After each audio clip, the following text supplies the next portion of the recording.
तो अभी पिछले वीडियो में हमने फ्लावरिंग प्लांट्स के अंदर जो माइक्रोस्पोरेंजियम था उसमें माइक्रोस्पोर का डेवलपमेंट, फिर मेल गैमेटोफाइट पोलन ग्रेन का डेवलपमेंट स्टडी कर लिया। यहाँ पर हम मेगास्पोरोजेनेसिस का स्टडी करने वाले हैं। मेगास्पोरोजेनेसिस का मतलब होता है मेगास्पोर का production.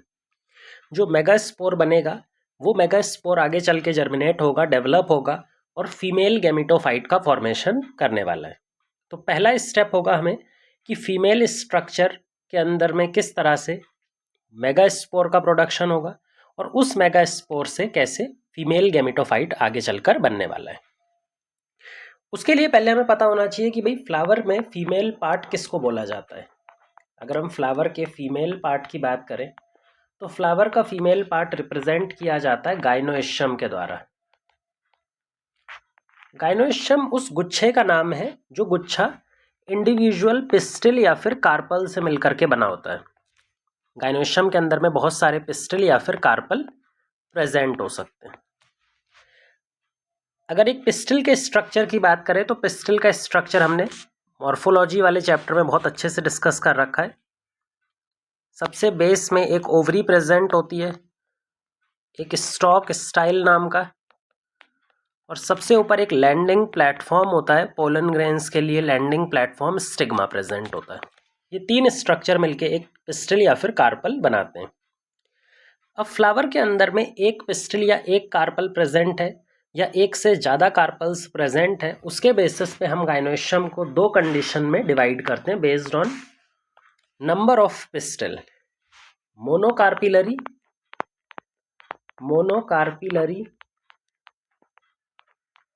And second one is multi carpellary यानी एक से ज़्यादा, और मोनोकार्पिलरी मतलब जब एक फ्लावर में एक ही पिस्टिल या एक ही कार्पल प्रेजेंट होगा तो then it is monocarpellary. Multi carpellary condition के अंदर फिर से हमें कोहेजन के बिहाफ पर उनका आपस में जितने भी पिस्टिल प्रेजेंट हैं वो आपस में फ्यूजन शो करते हैं या फिर फ्यूजन आपस में शो नहीं करते, उसके बेसिस पे मल्टी कार्पिलरी ओवरी खुद दो तरह की होती है। इसमें से एक है सिनकार्पस कंडीशन। सिनकार्पस, सिन का मतलब ही होता है फ्यूजन, तो सिन का मतलब होगा यहाँ पे फ्यूज्ड स्टेट ऑफ पिस्टिल। अगर सारे के सारे पिस्टिल जो एक फ्लावर में प्रेजेंट हैं वो आपस में फ्यूज्ड होंगे तो उसको हम बोलेंगे सिनकार्पस। एपोकार्पस कंडीशन दूसरा ऑल्टरनेटिव है जहाँ पर जितने भी पिस्टिल प्रेजेंट हैं वो फ्री कंडीशन में दिखेंगे और यहाँ पर फ्यूज्ड कंडीशन में दिखेंगे। एक एक एग्जाम्पल भी हम देख सकते हैं। सिनकार्पस का सबसे बेस्ट एग्जाम्पल एनसीईआरटी में दिया हुआ है पेपेवर। एपोकार्पस का एग्जाम्पल दिया हुआ है माइखीलिया। एपोकार्पस के और दो एग्जाम्पल आप याद रख सकते हैं, रोज एंड लोटस। मॉर्फोलॉजी वाले चैप्टर से भी आप दो याद रख सकते हैं। बाकी जितने भी प्लांट्स हमने एनसीईआरटी में पढ़े थे वो सिनकार्पस ज़्यादातर कंडीशन शो करते हैं और कुछ प्लांट्स होते हैं जो मोनोकार्पिलरी कंडीशन शो कर रहे होते हैं। ये हो गया फ्लावर को हमने डिवाइड किया है बेस्ड ऑन पिस्टिल के नंबर पर। अब ये जो पिस्टिल है ये एक्चुअल में है क्या? ये पिस्टिल एक्चुअल में मेगास्पोरोफिल को रिप्रेजेंट करता है। मेगास्पोरोफिल इसलिए क्योंकि इसके अंदर में मेगास्पोरेंजियम नाम के स्ट्रक्चर प्रेजेंट है। जैसे हमने स्टेमन को इक्विवेलेंट बताया था माइक्रोस्पोरोफिल के, क्योंकि स्टेमन के अंदर एंथर थे और उन एंथर्स के अंदर में माइक्रोस्पोरेंजियम था। उसी तरह से ये जो मेगास्पोरोफिल्स हैं, इन मेगास्पोरोफिल्स के अंदर प्रेजेंट है चैम्बर जिसको हम बोलते हैं मेगास्पोरेंजियम, और इसी मेगास्पोरेंजियम के अंदर में आगे चल के मेगास्पोर डेवलप होने वाले हैं। ठीक है, तो इसीलिए इनको हम मेगास्पोरोफिल कह करके बुलाते हैं। मेगास्पोरेंजियम में मेगास्पोर का प्रोडक्शन कहलाता है मेगास्पोरोजेनेसिस। लेकिन मेगास्पोरोजेनेसिस पे सीधा जंप करने से पहले हमें मेगास्पोरेंजियम कहाँ पर होता है और वो किस फॉर्म में प्रेजेंट होता है वो समझना होगा। मेगास्पोरेंजियम जो एंजियोस्पर्म के अंदर प्रेजेंट होता है, इट इज अ इंटीग्यूमेंटेड मेगास्पोरेंजियम।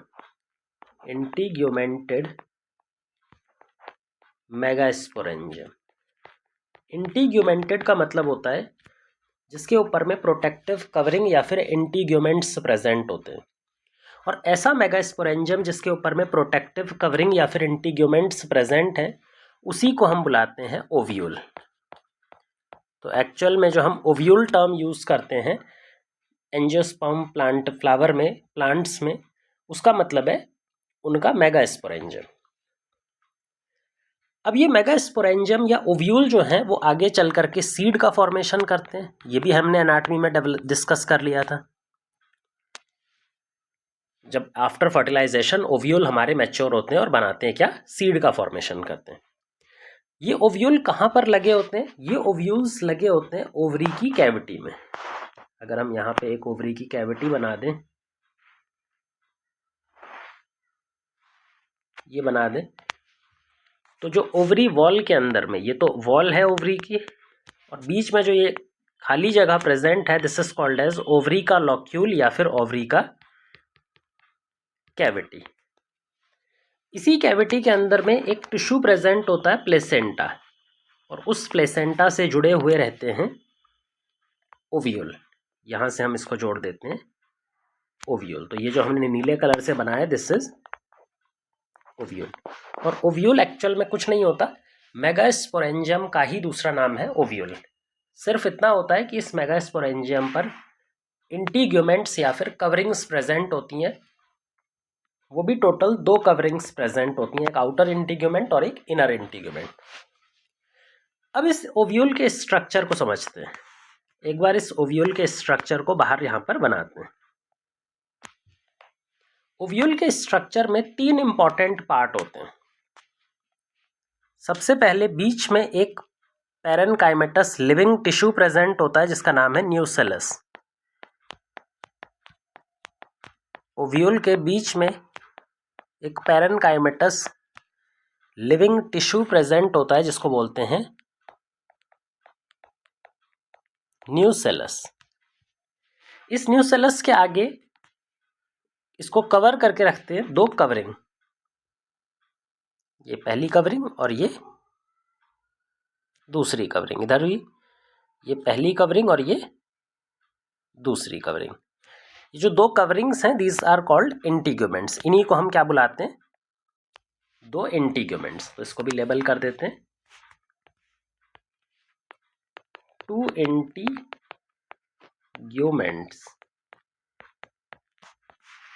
क्योंकि एंजियोस्पर्म के ओव्यूल में टोटल 2 इंटीग्यूमेंट्स मिलते हैं, इसीलिए एंजियोस्पर्म का ओव्यूल कहलाया जाता है बाईटेगमिक ओव्यूल। बाईटेगमिक ओव्यूल।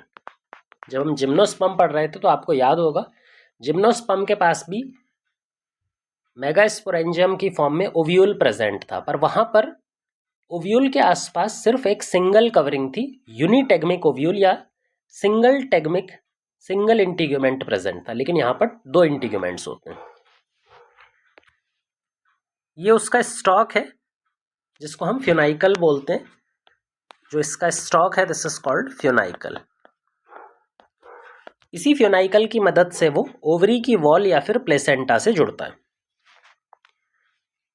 तो अगर इस ओव्यूल के स्ट्रक्चर को ध्यान से देखें तो जो इसका टिप वाला पोर्शन है, ये वाला पोर्शन जो इसका एकदम टिप पोर्शन है, अपर पोर्शन है, वहाँ पर इंटीग्यूमेंट्स एब्सेंट है। वहाँ पर एक खाली गैप प्रेजेंट है, एक ओपनिंग है, और इस ओपनिंग को बुलाया जाता है माइक्रोपाइल। इसी ओपनिंग को बुलाया जाता है माइक्रोपाइल। माइक्रोपाइल के अपोजिट साइड पे अगर हम देखें तो ये जो बिल्कुल अपोजिट साइड प्रेजेंट है दिस इज चालाजा एंड। तो ये जो अपोजिट एंड है इसको बुलाया जाता है चालाजा एंड, जबकि टिप वाले पोर्शन को हम बोलते हैं माइक्रोपाइलर एंड या फिर माइक्रोपाइल एंड। फ्यूनाइकल है और इस तरह से ये ओव्यूल प्रेजेंट है। 3 स्ट्रक्चर आपको बिल्कुल याद रखने हैं। एक तो आपको टिप याद रखना है, माइक्रोपाइल कहलाता है, दूसरा चालाजा एंड, और तीसरा फ्यूनाइकल। इन तीनों का आपस में अरेंजमेंट कैसा है या फिर आपस में ऑर्गेनाइजेशन कैसा है, उसके बेसिस पे ओव्यूल का टाइप डिसाइड होता है। अगर हम यहाँ पर इस वाले ओव्यूल में देखें तो ये सबसे बेसिक टाइप का ओव्यूल है जिसको हम स्ट्रेट ओव्यूल बोलते हैं या फिर ऑर्थोट्रोफस ओव्यूल बोलते हैं। अगर इस ओव्यूल में देखें तो टिप ऊपर की तरफ प्रेजेंट है, जो बेस है, जो चलाजा है, वो बेस को रिप्रेजेंट करता है ओव्यूल के, वो नीचे की तरफ प्रेजेंट है और उससे लगा हुआ है फ्यूनाइकल। तो अभी सारी चीज़ें बिल्कुल लाइन में प्रेजेंट है। ये जो ओव्यूल है ये है एक बिल्कुल बेसिक ओव्यूल, प्रिमिटिव ओव्यूल, जिसको हम ऑर्थोट्रोफस ओव्यूल बुलाते हैं, ऑर्थोट्रोफस ओव्यूल।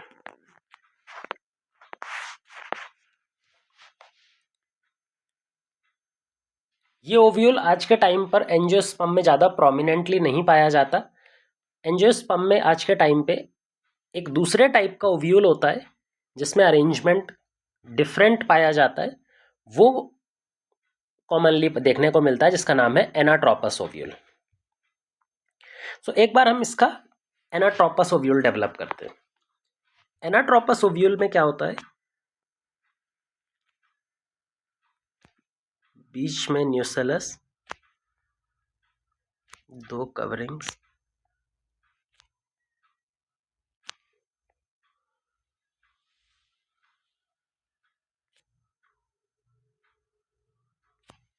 ये है एक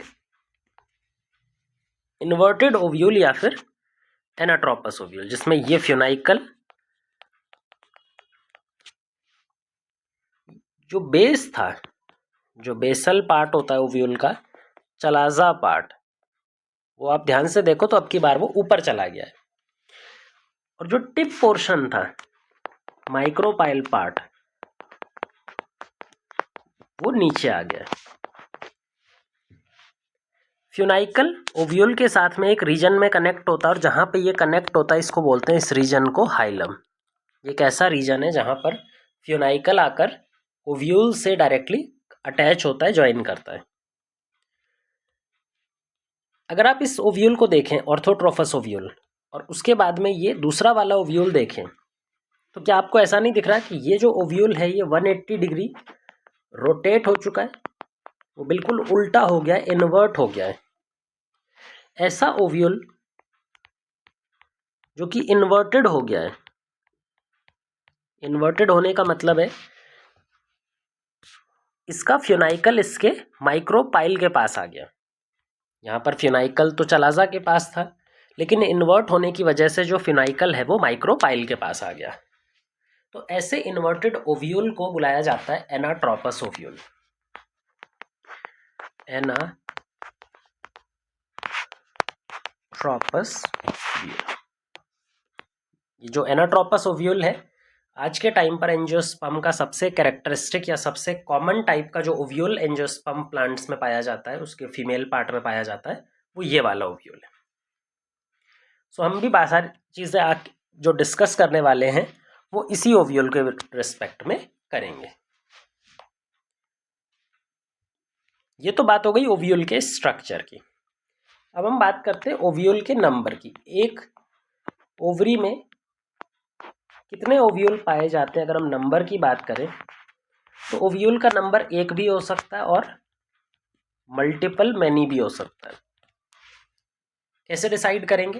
देखो, ओव्यूल आगे चल करके बनाता है सीड, और यही ओवरी आगे चल के बनाती है फ्रूट। तो अगर आपको कॉमन कुछ फ्रूट्स में ओव्यूल का नंबर चेक करना हो, तो जिन भी फ्रूट्स के अंदर में एक सिंगल सीड मिलता हो, अकेला सीड मिलता हो, उसका सिंपल सा इंडिकेशन ये है कि जब वो ओवरी कंडीशन में वो फ्लावर प्रेजेंट था, वो फ्रूट प्रेजेंट था, तो उन फ्रूट्स की ओवरी में सिंगल ओव्यूल देखने को मिलता रहा होगा। तो बहुत सारे ऐसे प्लांट्स होते हैं जहाँ पे ओवरी में एक सिंगल ओव्यूल देखने को मिलता है, जबकि ज़्यादातर प्लांट्स के अंदर ओव्यूल का नंबर एक से ज़्यादा प्रेजेंट होता है। एक से ज़्यादा कहाँ पर देखने को मिला है और एक आपको कहाँ देखने को मिला है? अगर हम कुछ एग्जाम्पल की बात करें तो मैंगो में आपने देखा होगा एक ही सीड होता है, कोकोनट में देखा होगा एक ही सीड होता है। मल्टीपल की अगर बात करें तो पपाया में अगर एक पपाया का फ्रूट है तो उसमें कितने सारे सीड लगे होते हैं, वहाँ पे बहुत सारे ओव्यूल थे। वाटरमेलन की बात करें तो जो वाटरमेलन होता है, खीरा होता है, ये सब में एक से ज़्यादा सीड प्रेजेंट होते हैं। उसका रीज़न यही है कि उनके ओवरी में एक से ज़्यादा ओव्यूल्स प्रेजेंट थे। ठीक है, तो यहाँ पे हमने मेगास्पोरेंजियम क्या होता है, मेगास्पोरेंजियम कहाँ पर प्रेजेंट होता है, उसका नंबर और स्ट्रक्चर यहाँ पे डिस्कस कर लिया। अब हम स्टार्ट करने वाले मेगास्पोरेंजियम के बाद में मेगास्पोरेंजियम में चलने वाले प्रोसेस की, जिसका नाम है मेगास्पोरोजेनेसिस। मेगास्पोरोजेनेसिस, मेगास्पोरोजेनेसिस का फुल फॉर्म है formation of megaspores. Formation of megaspores, जैसे माइक्रोस्पोर हैप्लॉइड स्पोर थे, मेल स्पोर कहते हैं उनको हम, ये भी हैप्लॉइड होते हैं लेकिन ये फीमेल स्पोर होते हैं, दीज आर फीमेल स्पोर। तो मेगास्पोरोजेनेसिस में हम मेगास्पोर फॉर्मेशन समझने वाले। मेगास्पोर फॉर्मेशन के लिए जो सेल इन्वॉल्व्ड हैं वो ओव्यूल के सेंटर में, ये जो पैरेन्काइमेटस सेल हैं, न्यूसेलस के सेल, ये आप देख रहे हैं ये न्यूसेलस के सेल हैं। अगर हम बस न्यूसेलस के सेल यहाँ पर बना दें भाई, अगर हम यहाँ पर न्यूसेलस के सेल बना देते हैं, पूरा ओव्यूल बनाने की जरूरत नहीं है, ये चलाजा एंड है और ये माइक्रोपाइल एंड है। न्यूसेलस के जितने भी सेल हैं उनमें से एक सिंगल सेल, उनमें से कितना सेल, एक सिंगल सेल अपने अंदर में न्यूट्रिशन का एक्यूमुलेशन करता है, अपना साइज इंक्रीज कर लेता है और अपना साइज इंक्रीज करके वो कन्वर्ट हो जाता है मेगास्पोर मदर सेल में। न्यूसेलस का एक सिंगल सेल किसमें कन्वर्ट हो जाता है, मेगास्पोर मदर सेल, जो कि अभी भी डिप्लॉयड कंडीशन में। याद रखेंगे कि अगर आपको अभी भी ध्यान है, फीमेल माइक्रोस्पोरोजेनेसिस में, सॉरी मेल माइक्रोस्पोरोजेनेसिस में, तो वहाँ पे स्पोरोजेनस टिश्यू के हर एक सेल के पास ये कैपेबिलिटी थी कि वो पोलन मदर सेल या माइक्रोस्पोर मदर सेल की तरह बिहेव करे, लेकिन यहाँ पर कंडीशन चेंज हो गई है। यहाँ पर सिर्फ एक सिंगल सेल को कन्वर्ट किया जाता है मेगास्पोर मदर सेल में, वो भी किस तरफ लोकेटेड है, माइक्रोपाइलर साइड पे, एट माइक्रोपाइलर एंड। ये जो एमएमसी है, मेगास्पोर मदर सेल है, इसके अंदर होने वाला है मियोसिस डिवीजन, इसके अंदर में होता है मियोसिस डिवीजन। अच्छा, मियोसिस डिवीजन आपको पता होगा, मियोसिस 1, पहले मियोसिस 1 होता है। जब मियोसिस 1 होता है तो यहाँ पे टोटल 2 सेल बन जाते हैं, डायाड स्टेज, और इसके बगल बगल में क्या है, न्यूसेलस के सेल। ये माइक्रोपाइलर एंड चलाजल एंड है और ये इधर माइक्रोपाइलर एंड। इस स्टेट को बुलाया जाता है dyad of cell, dyad stage. 2 cell stage बन गई है। इसके बाद में चलने वाला है मियोसिस 2। एक बार जब मियोसिस 2 कंप्लीट हो जाएगा तो यहाँ पर ये 2 सेल फिर से डिवाइड करते हैं और टोटल कितने सेल बना देते हैं, 4 सेल, 1 2 3 4, जिसको हम मेगास्पोर टेट्राड बुलाने वाले हैं। और ये आसपास यहाँ पे न्यूसेलस के सेल जो इनको न्यूट्रिशन प्रोवाइड कर रहे हैं। ठीक है, ये चलाजा एंड और ये माइक्रोपाइलर एंड। तो ये 4 मेगास्पोर का फॉर्मेशन हो गया और ये जितने भी मेगास्पोर हैं ये हैप्लॉइड मेगास्पोर। इन 4 हैप्लॉइड मेगास्पोर में से 3 डीजनरेट हो जाएंगे। ये जो 4 हैप्लॉइड मेगास्पोर बने हैं ये चारों के चारों फंक्शनल नहीं रहते, ये चारों के चारों आगे डेवलप नहीं करने वाले। इनमें से 3 डीजनरेट हो जाते हैं। वो भी कौन से वाले, माइक्रोपाइलर साइड वाले 3 जर्नली डीजनरेट हो जाते हैं। और जो एक ये बच गया ये रिप्रेजेंट करता है फंक्शनल मेगास्पोर। जो चलाजा साइड पे बचा हुआ है ये इकलौता माइक्रोस्पोर रिप्रेजेंट करता है फंक्शनल मेगास्पोर। ये इकलौता फंक्शनल मेगास्पोर आगे चल करके फीमेल गैमेटोफाइट या एम्ब्रियो सैक का फॉर्मेशन करेगा, क्योंकि पूरे एक ओव्यूल में एक सिंगल मेगास्पोर मदर सेल बनी है और वो single megaspore mother cell meiosis 1 करती है, डायाड स्टेज आता है और मियोसिस 2 करती है, जिसके बाद टेट्राड स्टेज आता है और उस टेट्राड ऑफ मेगास्पोर में से 4 डीजनरेट हो जाते हैं और एक बचता है, सिर्फ एक सिंगल फंक्शनल मेगास्पोर बचता है और वही आगे चल करके डेवलप होने वाला है। इसीलिए हम फीमेल के मेगास्पोरोजेनेसिस को मोनोस्पोरिक बुलाते हैं, मोनोस्पोरिक, एक सिंगल स्पोर से आगे चल करके फीमेल गैमेटोफाइट डेवलप होगा।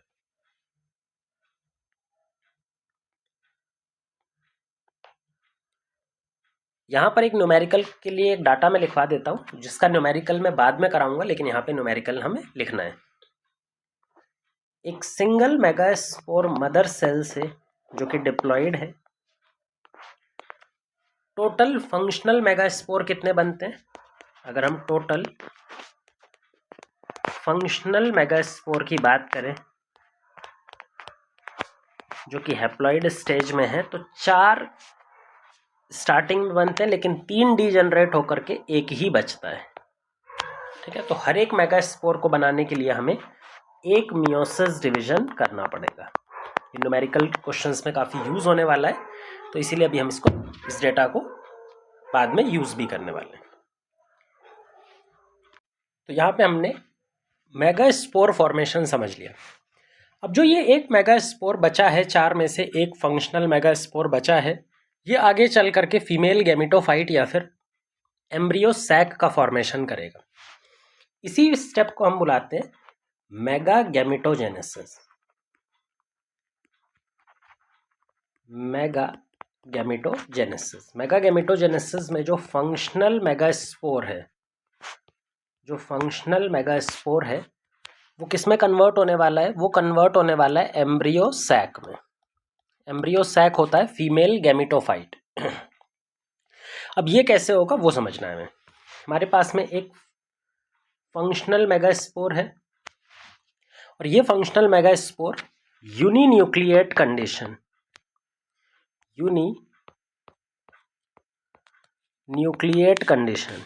यानी कि सिंगल न्यूक्लियस कंडीशन में प्रेजेंट है, हैप्लॉइड स्टेट में। अब इस मेगास्पोर में होता है फ्री न्यूक्लियर माइटोसिस। ये जो मेगास्पोर फंक्शनल मेगास्पोर प्रेजेंट है, इस फंक्शनल मेगास्पोर में होता है एक free nuclear mitosis. Free nuclear mitosis का मतलब है एक ऐसा माइटोसिस जिसमें सिर्फ और सिर्फ न्यूक्लियर डिवीजन या फिर कैरियोकाइनेसिस होता है, साइटोप्लाज्मिक डिवीजन यहाँ पर नहीं होता। तो अगर फ्री न्यूक्लियर माइटोसिस होगा तो न्यूक्लियस का नंबर इंक्रीज होगा, क्योंकि कैरियोकाइनेसिस तो चल रहा है। लेकिन अगर हम बात करें साइटोकाइनेसिस की, तो वो नहीं चल रहा, तो न्यूक्लियस का नंबर डबल हो जाएगा, लेकिन साइटोप्लाज्म एक ही रहेगा। एक फ्री न्यूक्लियर माइटोसिस होने के बाद में ये 2 न्यूक्लियस स्टेज या फिर बाई न्यूक्लिएट स्टेज बन जाती है। 2 न्यूक्लिएट स्टेज, जिसको बाई न्यूक्लिएटेड कंडीशन भी बोलते हैं। 2 न्यूक्लिएट कंडीशन बनने के बाद जो एक न्यूक्लियस है वो चलाजा साइड पे चला जाएगा, क्योंकि ऊपर की तरफ चलाजा साइड है और नीचे की तरफ माइक्रोपाइल है, और दूसरा वाला माइक्रोपाइल की तरफ चला जाएगा, वहां जाके अरेंज हो जाएगा। अरेंज होने के बाद यहाँ पर एक और बार फ्री न्यूक्लियर माइटोसिस डिवीजन होगा। यहाँ पे भी क्या हो रहा है? दोबारा से फ्री न्यूक्लियर माइटोसिस। अभी यहाँ पर टोटल 2 न्यूक्लियस है और एक बार फ्री न्यूक्लियर माइटोसिस दोबारा होगा, तो टोटल न्यूक्लियस का नंबर हो जाएगा 4, 2 इस तरफ और 2 इस तरफ। इसको बोलते हैं 4 न्यूक्लिएट स्टेज या फिर 4 न्यूक्लियस वाला स्टेज बन गया। ये दूसरा फ्री न्यूक्लियर माइटोसिस था और यहाँ पे हमारे पास पहला फ्री न्यूक्लियर माइटोसिस। एक और बार फ्री न्यूक्लियर माइटोसिस होता है, एक और बार क्या होगा? तीसरा फ्री न्यूक्लियर माइटोसिस, जितने भी न्यूक्लियस हैं वो वापस से डिवाइड करेंगे। जब चारों के न्यूक्लियस डिवाइड करेंगे तो नया न्यूक्लियस जो बनेगा वो क्या हो जाएगा, 8 न्यूक्लिएट कंडीशन। 1 2 3 4 चला जा साइड पे, और 1 2 3 4 माइक्रोपाइल साइड पे। इसको बोलते हैं 8 न्यूक्लिएट स्टेज। 8 nucleate stage. ये जो 8 न्यूक्लिएट स्टेज बना है, जिसमें हमारे पास एक बड़ा सा सेल है, ये भी एक ही सेल है, ये सिंगल सेल को रिप्रेजेंट कर रहा है इस वक्त, और इस सेल के में 8 टोटल न्यूक्लियस प्रेजेंट है। अब इन न्यूक्लियस का आपस में रीअरेंजमेंट वापस होता है। ये किस तरह से रीअरेंज होते हैं, दोनों साइड के, एक न्यूक्लियस चलाजा साइड का और एक न्यूक्लियस माइक्रोपाइलर साइड का बीच में आकर के स्टैब्लिश हो जाता है, बीच में आकर अरेंज हो जाता है। जबकि 3 यहां पर बच जाते हैं और 3 यहां पर बच जाते हैं। तो टोटल न्यूक्लियस का जो अरेंजमेंट आफ्टर रीअरेंजमेंट होने वाला है वो कैसा हो जाएगा, कुछ इस तरह का।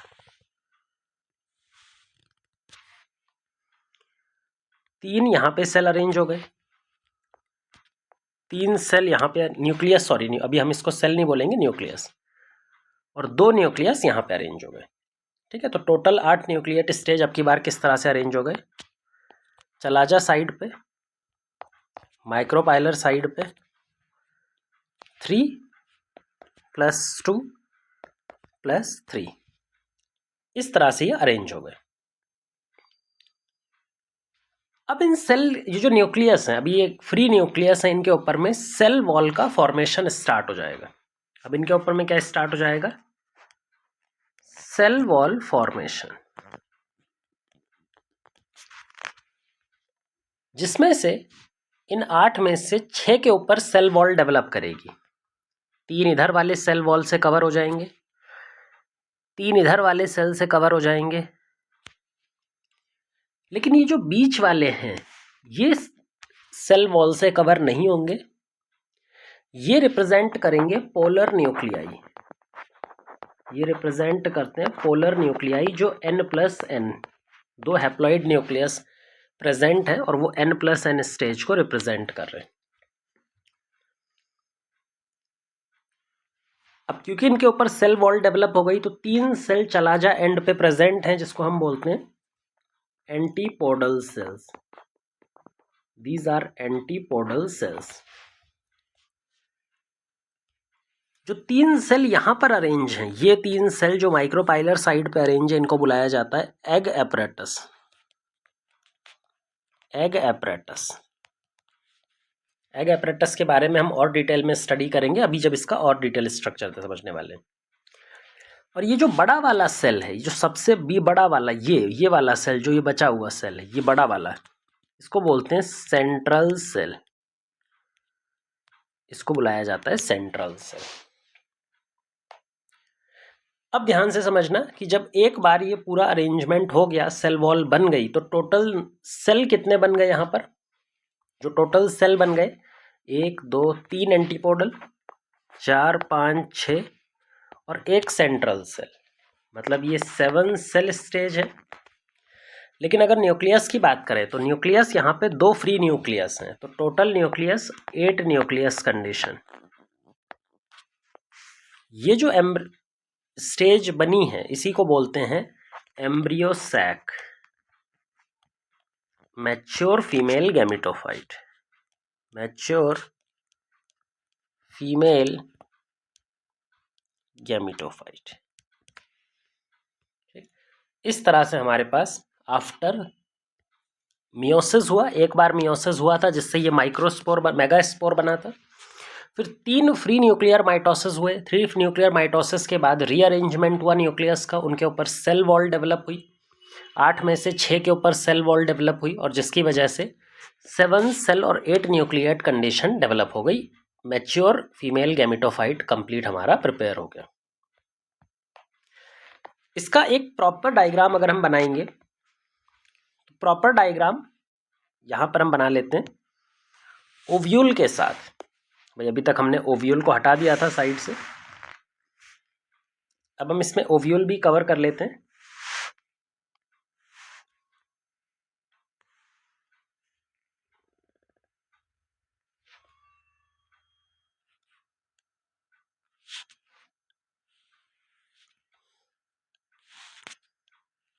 ये ओव्यूल था। यहाँ पर न्यूसेलस के सेल प्रेजेंट है जो न्यूट्रिशन प्रोवाइड करेंगे। न्यूसेलस के सेल,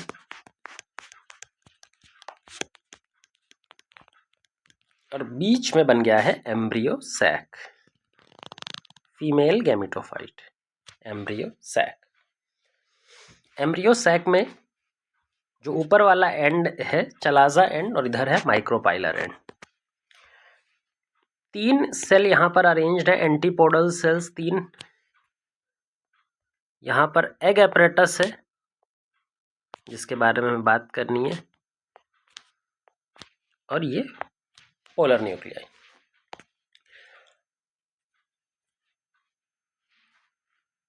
इसको थोड़ा और बड़ा बनाते हैं।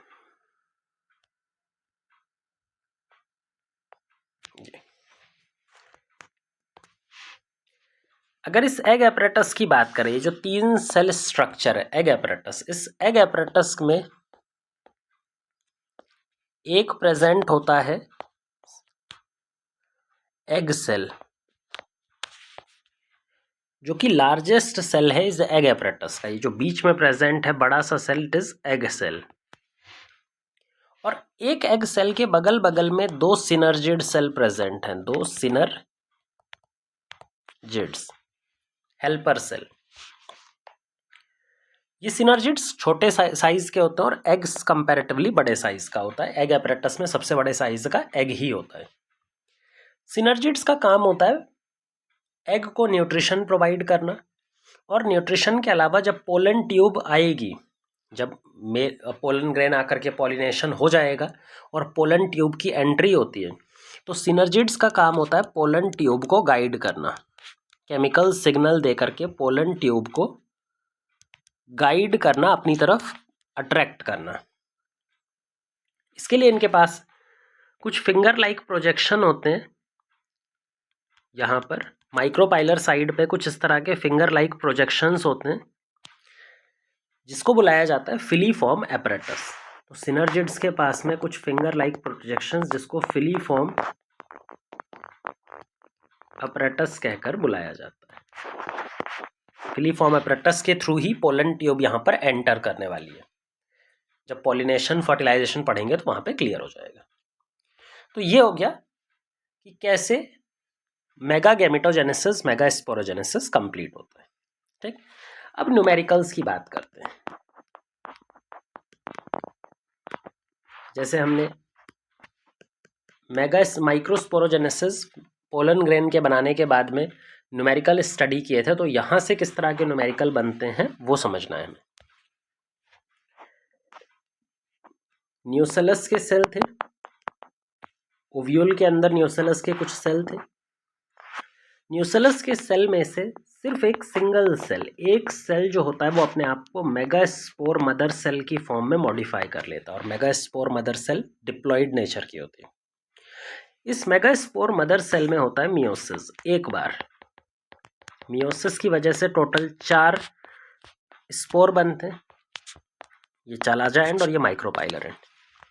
4 में से 3 माइक्रोपाइलर वाले साइड के डीजनरेट हो जाते हैं, एक फंक्शनल बचता है, और ये फंक्शनल जो है वो आगे चल के एम्ब्रियो सैक बनाएगा। अब एम्ब्रियो सैक बनाने के लिए पहले ये एक बार फ्री न्यूक्लियर माइटोसिस करेगा, फिर ये फ्री न्यूक्लियर माइटोसिस 3 बार रिपीट करता है, क्योंकि पहले 2 न्यूक्लियस कंडीशन, 4 न्यूक्लियस कंडीशन और 8 न्यूक्लियस कंडीशन आने वाली है। जब एक बार 3 बार फ्री न्यूक्लियर माइटोसिस कंप्लीट हो चुके हैं, तो यहाँ पे आ जाता है 8 न्यूक्लिएट कंडीशन। 8 न्यूक्लिएट कंडीशन, ये जो 8 न्यूक्लिएट कंडीशन है, इसी का रीअरेंजमेंट होकर ये बना देता है एम्ब्रियो सैक। एम्ब्रियो सैक जो कि 8 न्यूक्लियस हैं इसके अंदर, लेकिन टोटल 7 सेल होते हैं इसके अंदर, और इसी को बोलते हैं मैच्योर फीमेल गैमेटोफाइट। ठीक है, इस एम्ब्रियो सैक में एक एग सेल प्रेजेंट होता है, 2 सिनर्जिड्स, 3 एंटीपोडल्स, एक सेंट्रल सेल जो सबसे बड़ा सेल है। भाई अगर सेंट्रल सेल की बात करें, ये वाला सेल, तो ये पूरे एम्ब्रियो सैक में सबसे बड़ा है। दूसरा जो सबसे बड़ा सेल होता है दूसरे नंबर पे वो एग सेल होता है और बाकी सारे सेल छोटे छोटे होते हैं। ये हमारे पास न्यूमेरिकल में काम आएगा। मान लो अगर क्वेश्चन कभी ऐसा आता है कि एक फीमेल गैमेटोफाइट बनाने के लिए एक मैच्योर, हम यहाँ पे मैच्योर लिख देते हैं, एंजियोस्पर्म के बॉडी में एक फीमेल मैच्योर गैमेटोफाइट बनाने के लिए कितने मियोसिस डिवीजन और कितने माइटोसिस डिवीजन की ज़रूरत पड़ती है, ये हमें पता करना है। कितने मियोसिस डिवीजन और कितने माइटोसिस डिवीजन यहाँ पर लगने वाले हैं। इसमें ध्यान से देखो, एक एम्ब्रियो सैक बनाने के लिए एक बार मियोसिस लगेगा और माइटोसिस कितने बार लगेगा, 3 बार माइटोसिस लगेगा। तो अगर एक बनाना है तो मियोसिस 1 बार और माइटोसिस 3x। हम इसको नंबर से मल्टीप्लाई भी कर सकते हैं। x मतलब नंबर ऑफ टाइम्स कितने फीमेल गैमेटोफाइट हमको चाहिए। जैसे क्वेश्चन अगर दे दे, डायरेक्ट पूछ लिया जाए कि 20 एम्ब्रियो सैक हमें बनाना है, टोटल 20 एम्ब्रियो सैक बनाना है। इसके लिए मियोसिस कितने लगेंगे, 20 बार, 20 से मल्टीप्लाई करेंगे। और माइटोसिस कितने लगेंगे, 60 बार, 3 से मल्टीप्लाई करेंगे, 20 इंटू 3, 60 बार माइटोसिस लगेगा। तो इस तरह से हम यहाँ पे क्वेश्चन कवर कर सकते हैं, है ना। अब नेक्स्ट वीडियो में हम पॉलिनेशन डिस्कस करने वाले हैं कि पोलन ग्रेन्स का ट्रांसफ़र कैसे होगा, क्योंकि मेल गैमीट तो पोलन ग्रेन के पास है और फीमेल गैमीट एम्ब्रियो सैक के पास है। दोनों को पास पास लाने के लिए एक प्रोसेस काम करता है, पॉलिनेशन। तो वो प्रोसेस हम आगे अगले वीडियो में डिस्कस करेंगे।